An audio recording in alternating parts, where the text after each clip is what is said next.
The encyclical letter of the Holy Father Francis on care for our common home. Chapter 1, What is happening to our common home? Section 4, Decline in the quality of human life and the breakdown of society. Translated by the Vatican, read by Frank Blissett.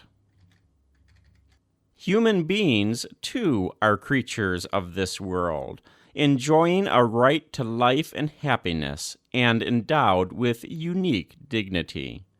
So we cannot fail to consider the effects on people's lives of environmental deterioration, current models of development, and the throwaway culture.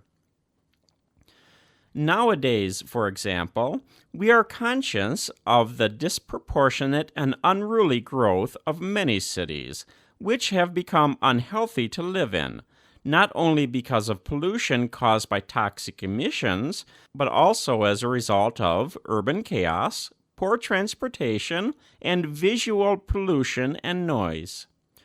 Many cities are huge, inefficient structures, excessively wasteful of energy and water. Neighborhoods, even those recently built, are congested, chaotic, and lacking in sufficient green space. We are not meant to be inundated by cement, asphalt, glass, and metal, and deprived of physical contact with nature. In some places, rural and urban alike, the privatization of certain spaces has restricted people's access to places of particular beauty. In others, ecological neighborhoods have been created which are closed to outsiders in order to ensure an artificial tranquility. Frequently, we find beautiful and carefully manicured green spaces in so-called safer areas of cities, but not in the more hidden areas where the disposable of society live. The social dimensions of global change include the effects of technological innovations on employment, social exclusion, and inequitable distribution and consumption of energy and other services, social breakdown, increased violence, and a rise in new forms of social aggression, drug trafficking, growing drug use by young people, and the loss of identity. These are signs that the growth of the past 2 centuries has not always led to an integral development and an improvement in the quality of life.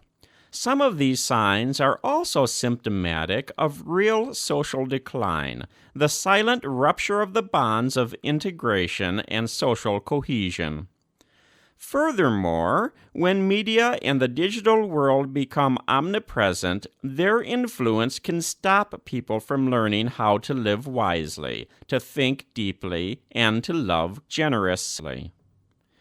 In this context, the great sages of the past run the risk of going unheard amid the noise and distractions of an information overload.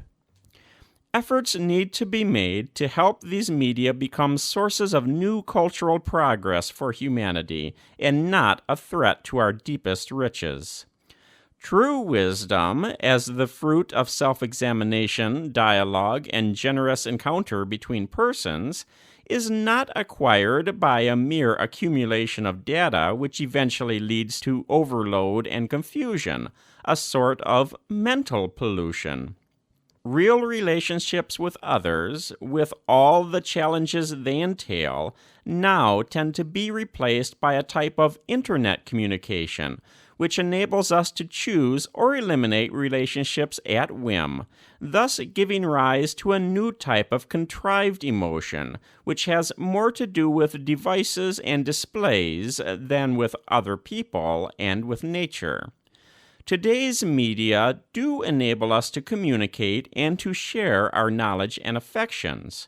Yet, at times, they also shield us from direct contact with the pain, the fears, and the joys of others and the complexity of their personal experiences. For this reason, we should be concerned that, alongside the existing possibilities offered by these media, A deep and melancholic dissatisfaction with interpersonal relations, or a harmful sense of isolation, can also arise.